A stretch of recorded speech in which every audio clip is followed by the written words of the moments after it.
Well, good evening, Church Unlimited. Please be seated. I will have to give your regards to the great bishop and let him know that someone has heard of him in New Zealand. He has not labored in vain.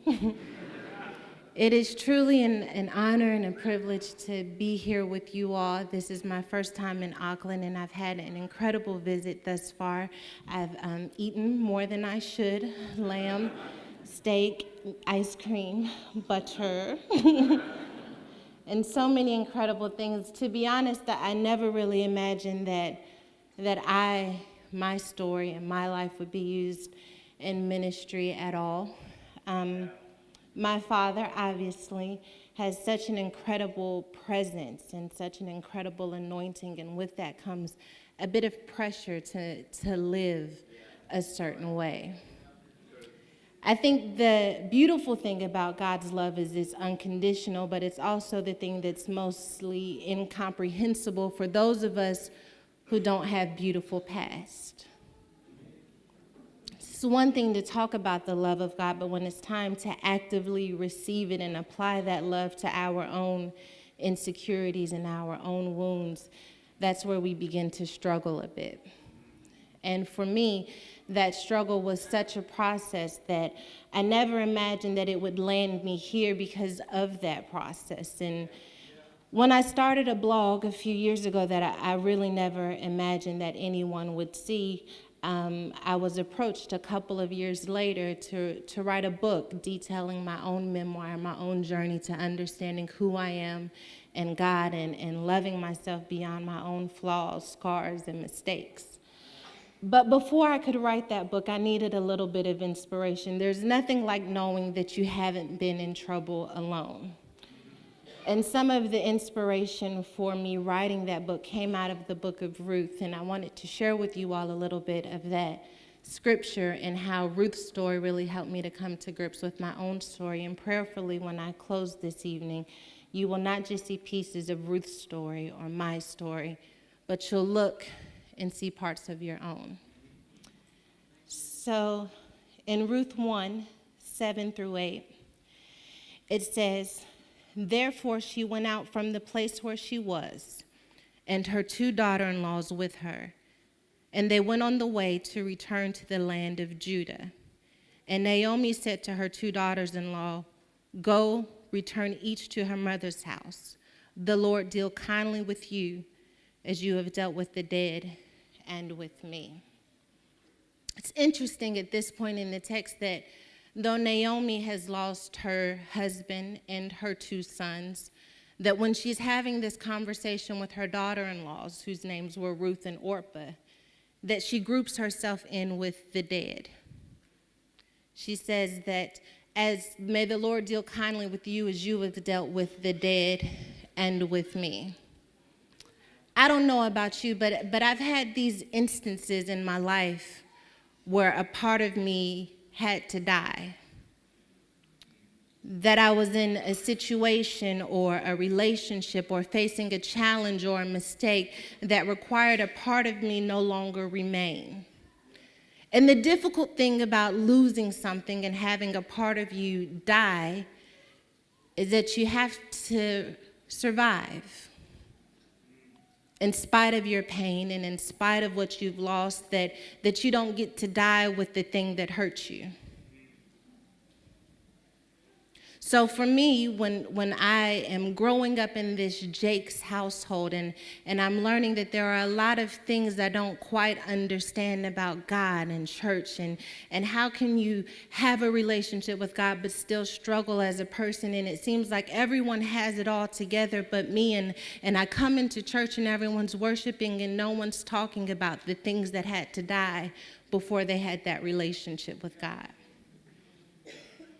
We do such an incredible job of coming in and getting dressed up and worshiping, but what do we do with the people who don't have it figured out just yet?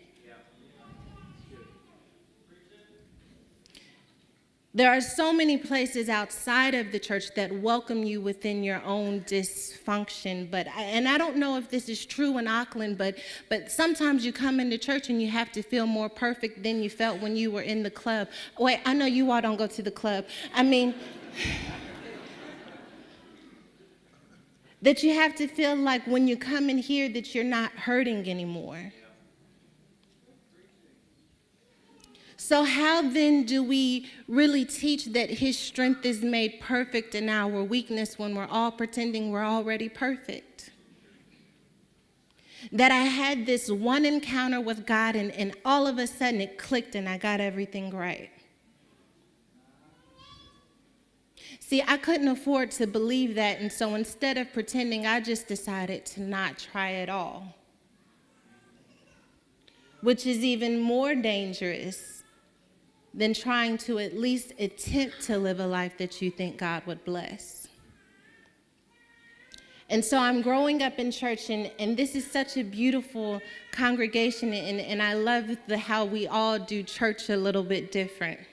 So I'm going to tell you all how we do a little church in Dallas. Do you all know what shouting is? Yeah. Yeah. Shouting requires, it's a rhythmic type of praise in which the spirit is high, and I'm not exactly sure what happens because I'm going to be very honest, I don't know how to shout. I don't know if your feet start burning or how you kick off the shouting. It seems like something, I really want to learn how to do it, but have you ever seen Double Dutch where you don't exactly know like when to jump in the ropes? That's how shouting feels at the Potter's house. That if you don't really have rhythm, then you don't always know exactly when to jump in. And so what you're supposed to do when you can't shout is at least, clap. But once again, rhythm is a challenge that God is yet working with me on. And so I don't exactly know how to clap on beat either. And when you're in church, you know that we're joking about it now, but when everyone around you is shouting, and you don't know what to shout about or how to even pretend to shout, you don't exactly understand what's going on. That is increased even more when you go into the restroom and see the very person that was shouting talking about someone on the front row. And you begin to wonder, if God is so great, why are church people so mean sometimes? And because that was the only world that I had ever known, I didn't feel a part of it. And I certainly, in my book, Lost and Found, I said I did not want to be a part of the tales of the pews. You know, the one that everyone's whispering about. You know, when you see that one person who goes to the altar every Sunday and then you notice that people are talking like they was just at the altar last Sunday. God didn't do it last week. Jesus. I didn't want that to be me. And so I tried to stay away from the reality that though I was in the Jakes family, I didn't always feel very Jakes. And so I tried to fit in any group that I could. And the dangerous thing about having a mandate that you don't exactly understand is that you're often thrust into leadership before you're even ready. And so here I am as a teenager still trying to find my own identity with people placing labels on me. Are you going to be the next Bishop Jakes? I can't shout, I can't clap, my voice is very soft. I don't think I'll be hooping or hollering across any stage. I can't sing, I won't be leading praise and worship. I don't know who I'm going to be in this family. Have you ever had life try to label you before you could figure out who you were yourself? Or had your family or your culture or your group define who you are while you were yet in the process of understanding yourself? So this process was made even more difficult when I found myself trying to fit in with my peers and we all started getting boyfriends and kissing. And then I'm 13 and now pregnant. and Bishop Jake's daughter. And you cannot hide a pregnancy. When everyone else had their own struggle and their own issue, they got to go home and no one had to know about it because they could put on a mask and pretend that they were okay. But what happens when your struggle is standing beside you? Pregnant at 13, had my son at 14 years old, and I'm still supposed to hold my head up high. When people cringe when they hear your truth, when you cringe when you hear your truth. How do you deal with the death that happens as we try to survive in life? That now my self-esteem is gone. That now I no longer have any confidence, and now the stares and the rumors and the gossip are crucifying me more than the mistake itself did. What do you do when life doesn't spare its rod on you? And you're supposed to come into church and worship, but you can't worship through the shame. So you learn the motions and learn the words to the song, and you learn how to come and do church, but you never learn how to really have a relationship with God. And when we're wounded, the easiest thing for us to do is to push love away. You see, because love requires us to look past our flaws and past our mistakes and still believe that we're worthy. That is the beautiful part for me when we see Naomi in this text, is that she started on the road back to Judah with Ruth and Orpah. They say, we're going to come with you, and she travels for a bit, and then she tells them to go back to where they came from, that she would rather go at it alone. Isn't it interesting how we can make ourselves bitter? How we can push away anything that reflects that we've lost something. You see, because the reality is that Orpah and Ruth were Naomi's daughter-in-laws, but they were also a reminder that she had lost her sons. When life gives you these reminders over and over again that you have lost something. See, she wasn't whole enough to realize that though she lost her son, she still had something standing, because sometimes our pain makes us solely want to be a victim and not a survivor. Literally, the scripture says that Naomi survived her 2 sons, but we see her telling Orpah and Ruth that they have dealt kindly with the dead and with me. Here is the other thing, is that she also robbed Orpah and Ruth from their own reality, which is that they had lost something too. Have you ever called someone and had the who had the worst day debate, but like on the low? Yeah, I had a flat tire. You had a flat tire, girl, I ran out of gas. You ran out of gas, girl, all my tires were gone when I got out of the car. They just fell off. What do you do when you're in so much pain that you don't even want other people to feel anymore? I tell people that we all think we have this special kind of hurt, like you couldn't possibly understand what I've gone through. Yeah, healing was possible for you, and the Lord can deal kindly with you, but he can't deal kindly with me because I have this special, unique kind of pain. When we have enough faith and hope for someone else, but none for who we are. We believe that God can do exceedingly and abundantly above all that we may ask or think, as long as we don't ask or think it. We know all the scriptures, but when it's time to activate that in our own wounds and in our own situations, in our own circumstances, we're too afraid to let God in.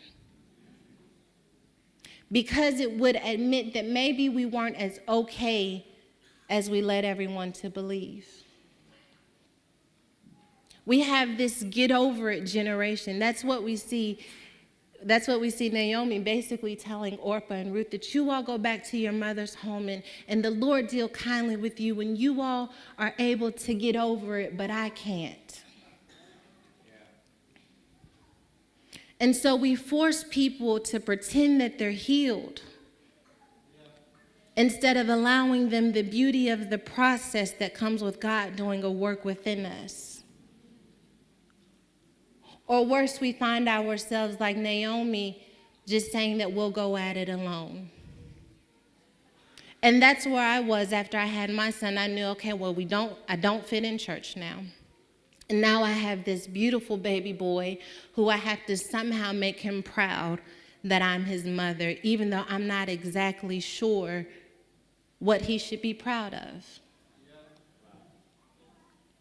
And so I found myself on this fast track trying to graduate from high school early. And I managed to graduate from high school early. And then I need to go to college and I need to take all of the classes possible in college. And in each attempt that I had at trying to clean up and trying to rush through this process, it fell apart time after time again because I was trying to fix a mess that I had gotten myself into. And I never once stopped and asked God for help.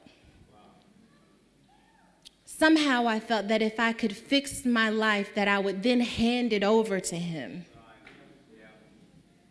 Isn't that crazy how we feel like we'll get our lives together over here on the side and then we'll give it to God? Like God doesn't have time for us. He breathed breath into us. He is the very rhythm of our heartbeat. He smiled when he created us. Yet when we do something that makes ourselves frown, we imagine that somehow he could no longer be proud of what he created. Yet our breath is a very promise that he still has hope for us. I have this belief that life is designed to drain us of our hope. That we're going to have obstacle after obstacle and challenge after challenge, and it is our mandate as believers to rise to the occasion of love, of trusting God's love. That in spite of what we've gone through and in spite of what we've experienced, that God still has hope for us. But if you're like me, it's difficult to believe that, and so you try to create your own hope. And how do we do that? We pour hope into situations that are hopeless. As if somehow if I can revive another person or if I can pour hope into this situation, then I will be validated enough to know that my existence still means something.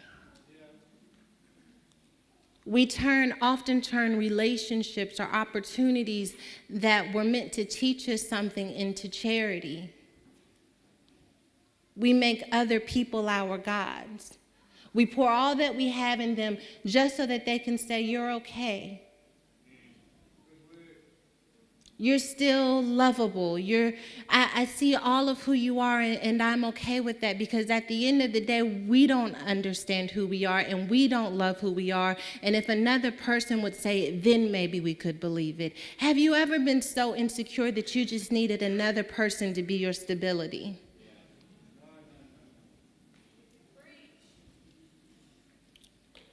Some relationships, some friendships, some degrees, some jobs, some validation that though I've been broken, that I still have worth. We abuse abnormal use of a person to feed our own insecurities. All because we're too afraid to trust what we've heard all along, which is that God's grace is sufficient for us.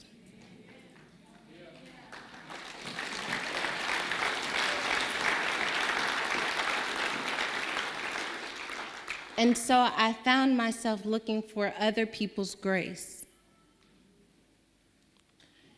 And in the toxic relationship that I was in, where I found myself suffering, hoping to be someone's savior, hoping that if I could save someone else, that would somehow save me. Yet I kept drowning. Codependency masquerading as love. You see, because love is supposed to inspire you to become better, but codependency cripples you. Doesn't help you grow, it doesn't help you heal, it just makes you feel a little bit more comfortable with being insecure. And so here I am at 19 years old trying to do the right thing in college, but failing miserably in college. Because I wasn't in school because I really wanted to pursue this education or believed it was possible. It was just another mask that I thought would cover up the fact that I was still ashamed of being a teen mom. So I'm in school and I meet someone who's just as broken as I am. And we fall in love not with one another's hope and not with one another's courage and not with one another's bravery. We fall in love with one another's brokenness. I love you because you're broken just like me. And it wasn't that we wanted to heal together either. It wasn't that we really believed that God was in the center of it. It just made us feel better about not being broken.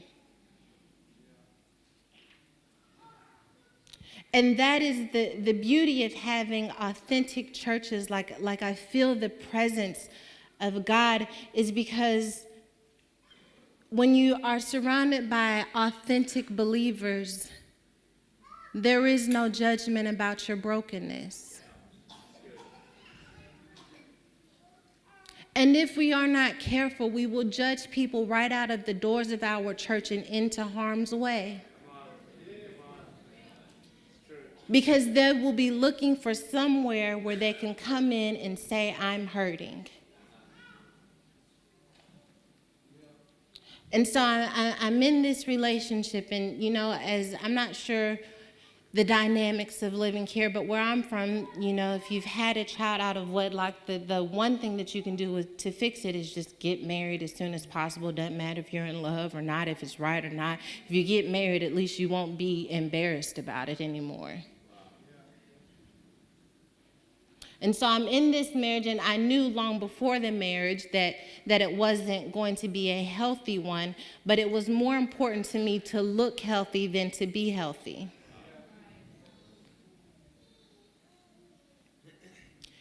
And so over and over again, these attempts at me creating a mask were ripped off over and over again. Dropping out of college because my grades are sinking.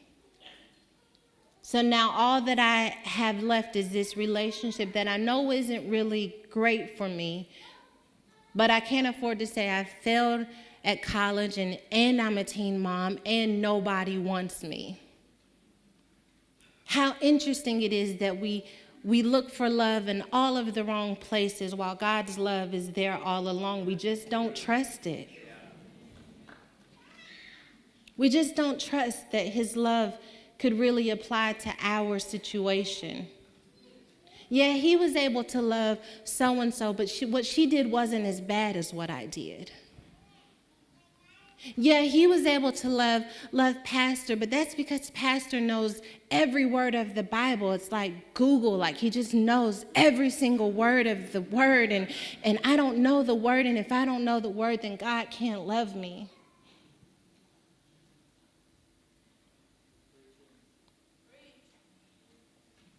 So here we are, lost in a world that we created on our own, with no help, no guidance, no wisdom from God, trying to pretend that we found our way after the pain. We're all trying to be survivors, But the key to surviving is to really be alive after whatever happened to you happened. That we spend so long focusing on what hurt us that we never really check to see who we became after the hurt. That maybe we were broken and maybe we were damaged, but maybe there was wisdom underneath that. And maybe I'm strong enough now to apply the wisdom of before. Maybe I don't have to be afraid of being that person again. Maybe I don't have to be ashamed that I was that person in the first place because I needed that person to be who I am today. When will we stop forsaking the footsteps that it took for us to come into having an encounter with God? When will we stop judging ourselves long enough to receive God's grace? See, the reality is that most of us aren't looking for a license to do whatever we want. The reality is that most of us are punishing ourselves over and over again for some things that happened 10, 20, 30, 40 years ago. Generational punishment. In our families, in our lives, in our communities, generations of punishing our truth. The very building block that God needs to build a monument for his glory is our truth, yet we're too ashamed to admit who we really are. And so for me, my breaking point came when I realized that I could no longer keep pretending and living this facade.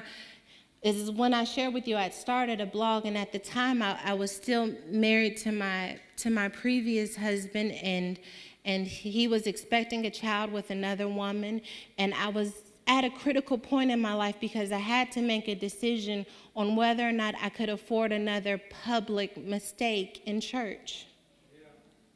Can I divorce someone? Can I look like I got it wrong again? When I'm trying so badly to look like I have it all together, can I admit that I'm still hurting, that I'm still broken, that I thought I had it figured out, but I must have gotten it wrong, that I really didn't ask God what to do with my life, that I was working on it and I was going to give it to him, but now I've made an even bigger mess than I was in before? Can I afford to be that honest with God? Can I afford to bear the stare of other people? See, the beautiful thing about being connected in groups of people is that your story may be the story for a little bit, but someone is bound to do something else that kind of gets the spotlight off of you. And once the spotlight is off of you and you know that you've done something that could potentially bring the spotlight back on you, you really have to decide whether or not you can withstand the judgment of people. And so I had to ask myself a question, and that question was, are you going to make people's opinion your God? Are you going to live your life dictated by the opinions of others? Or are you going to be humble enough to admit that you really need me in this situation? In order for God to have full reign and full dominion of your life, you may have to unravel all of the things that you created trying to fix yourself. That many of us have performed our own surgeries and had no clue what we were doing. See, the beautiful thing about handing God over our lives is that he is the master surgeon. That he knows exactly how much pain we can bear, even when we don't. Some of us are broken over wounds we self-inflicted. Some of us are hurting over wounds we self-inflicted. I got myself into this mess. It would be so easy to blame someone else. I would love to blame someone else. But what do you do when you created your own storm? Created the clouds and felt the raindrops. from your own storm of depression, your own storm of insecurity, your own storm of low self-esteem.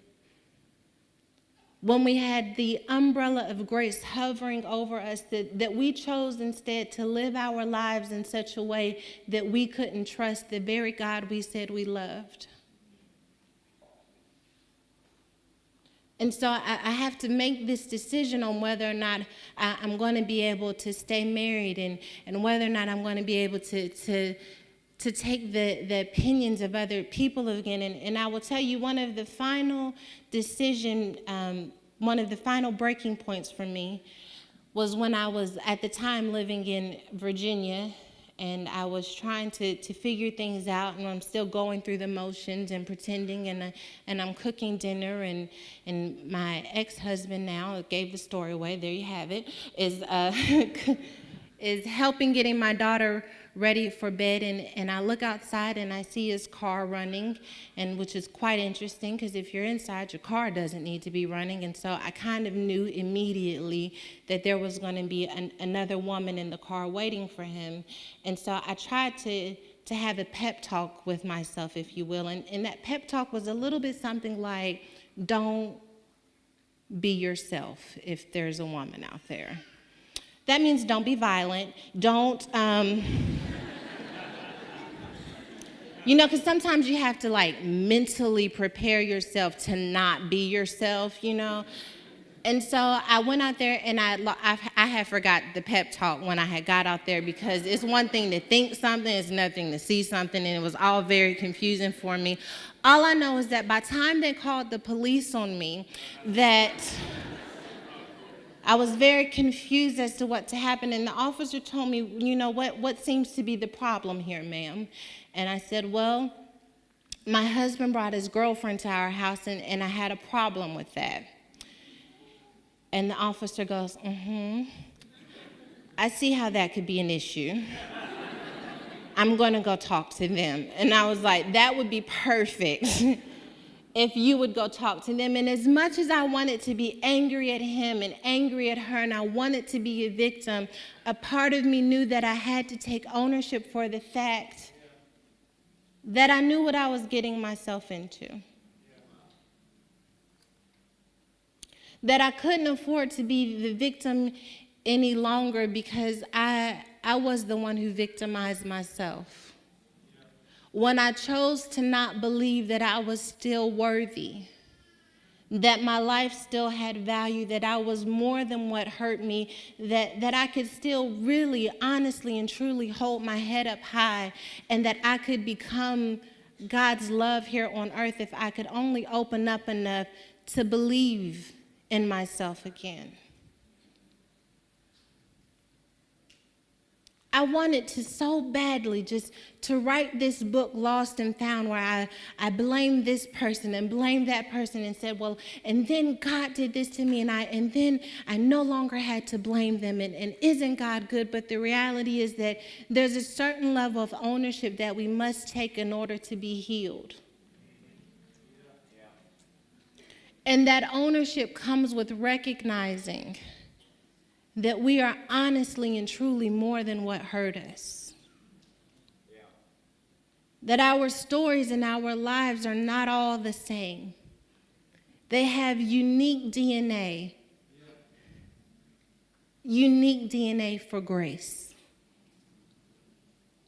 I don't have to know your story to know that you have something.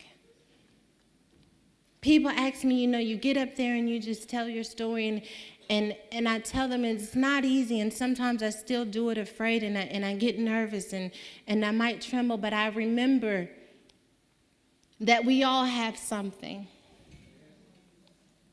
Whether we're sitting here at Church Unlimited, or at the Potter's House in Dallas, or One Church in Los Angeles, or out in the middle of the street in Idaho, that we all have something that broke us in life. And sometimes it was something we did ourselves, and other times we didn't really have a choice. It just happened to us, but it still hurt. And there are no levels of pain that excuse us from grace. There are no levels of pain that excuse us from forgiveness or redemption, or more importantly, restoration. What if restoration exists for the part of you that still makes you cringe? What if one day you look back over your life and you're okay with every detour and every turn you had to make to get you to this point? That somehow, in spite of what you told yourself and what others may have told you about who you were, that you were right where you should have been all along. That God saw your ending while you were right in the thick of things.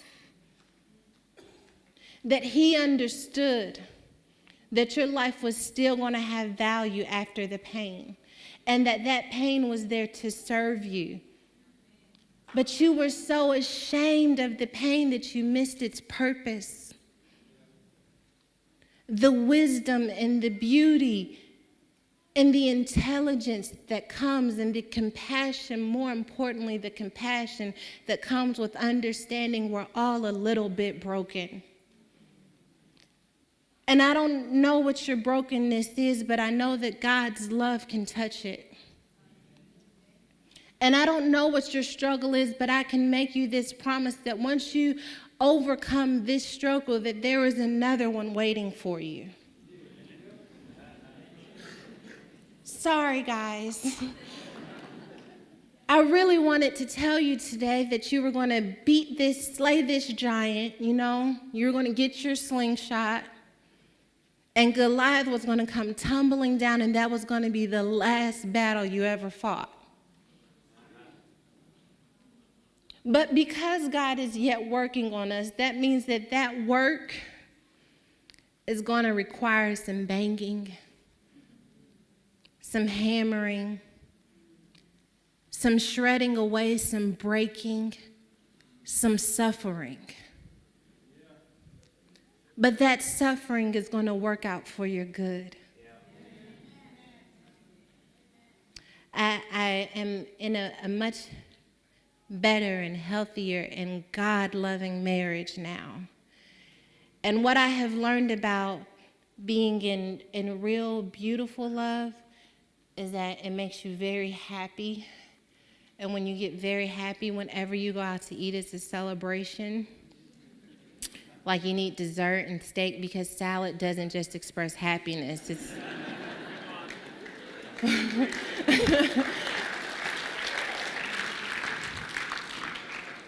What I'm saying is that being in love makes you fat. And not fat, just lovable.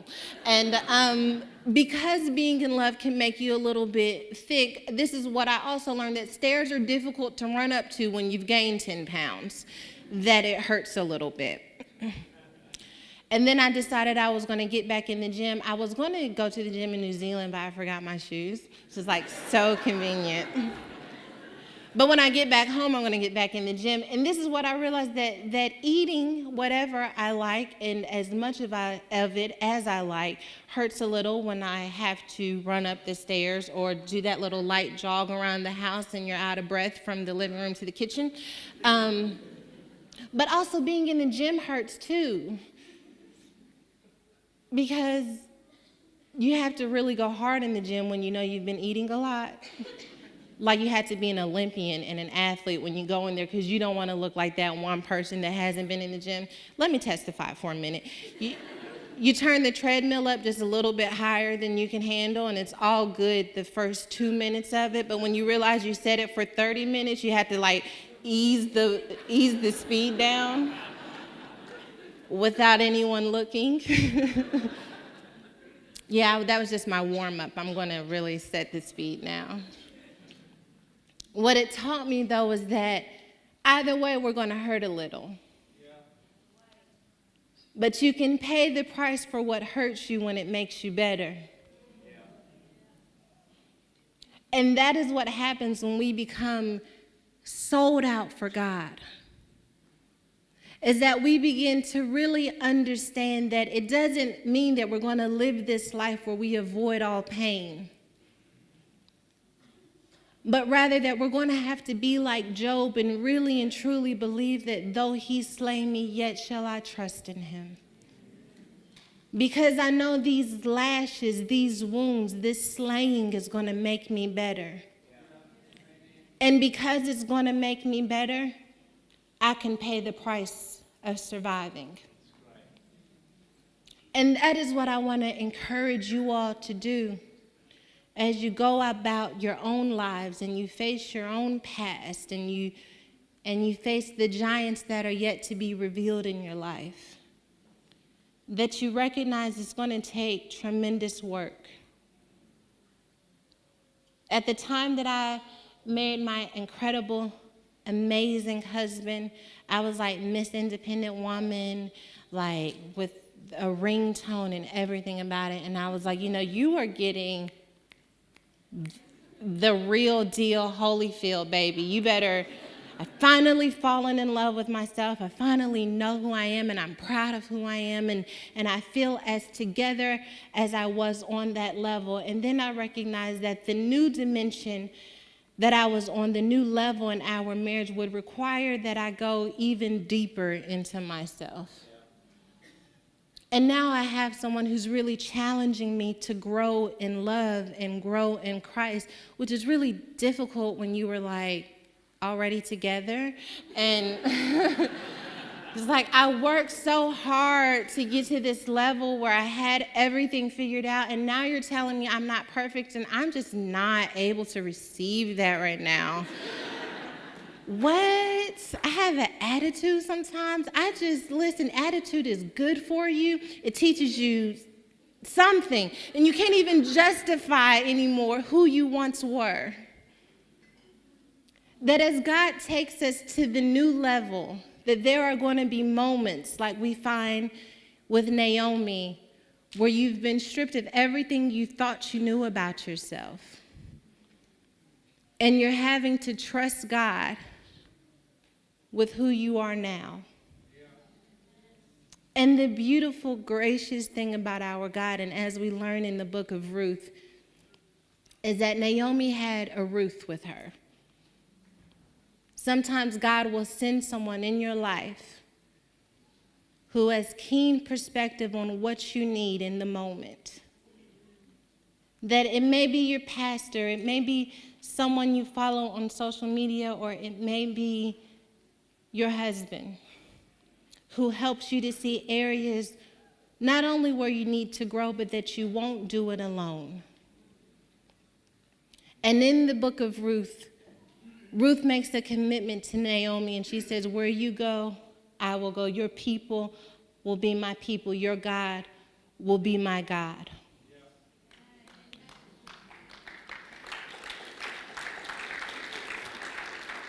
When you find yourself as healed and as whole as you can possibly be in your walk with God, know that there may require a bit more breaking, a bit more of a struggle, but you have to be connected with people who understand who your God is, who have enough faith to believe when you feel like giving up, who refuse to let go of you when you're fighting for your freedom.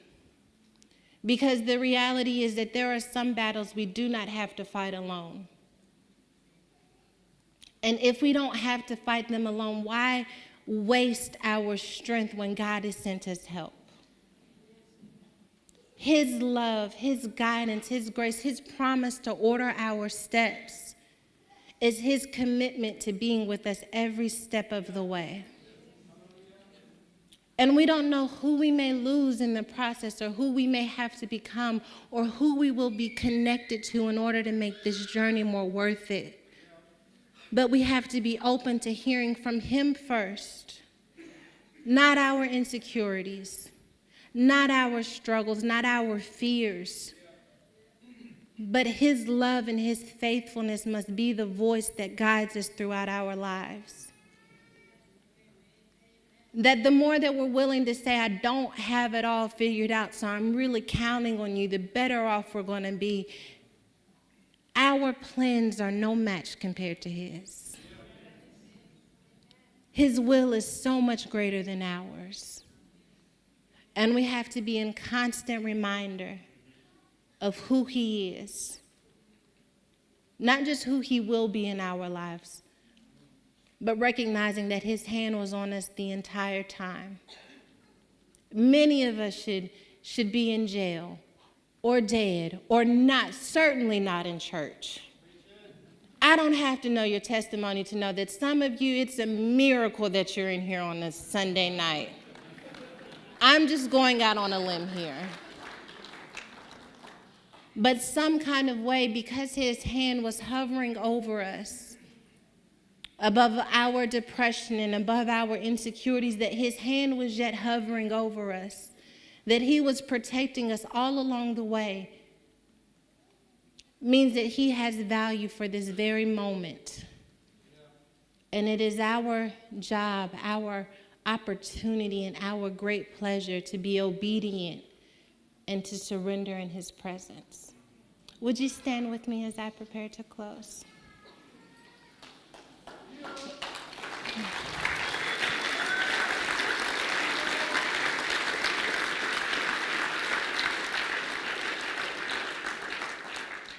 You know, it is not often that a girl like me, who was as insecure and as fearful as I am, has an opportunity to travel literally across the world to share my story. But I know that it is only because of the grace of God that this opportunity exists for me. That had it been left up to me, I would have never chosen to share my pain or to share my fears because I was afraid of the judgment. But when I look back over my life now, I recognize that I learned at a very early age to withstand rumors and opinions, because when you're a teen mom, you kind of get tougher, and when you've had certain things happen to you, it teaches you to not really care what people think. And then I realize now that maybe I had to learn that at an early age so that I could share it in moments like this. I don't know what happened to you. I don't know what courage is being built inside of you, what faith is overflowing inside of you. But I know that true alignment with God comes with bringing all of who you are into your relationship with him. Even the things that you may be ashamed of, the family secrets that no one dares to say, maybe the very intimate conversation that you need to have with God to unleash your healing. It is my prayer that during our time together that you not just heard my story or heard Ruth's story or heard Naomi's story, that a part of you heard a little piece of God whispering into your soul saying, as I have been with them, I am with you also. That you don't have to cry or be ashamed or be afraid any longer, because as I was with them, I am with you also. Let whatever seeds that have been sprinkled throughout our conversation take such incredible root that you see the fruit of it blossoming in your spirit, in your own walk with God, in your own faith, that it will be strengthened because you had the courage to be authentic and genuine and unapologetically broken so that you can be undeniably healed. Thank you very much for your time.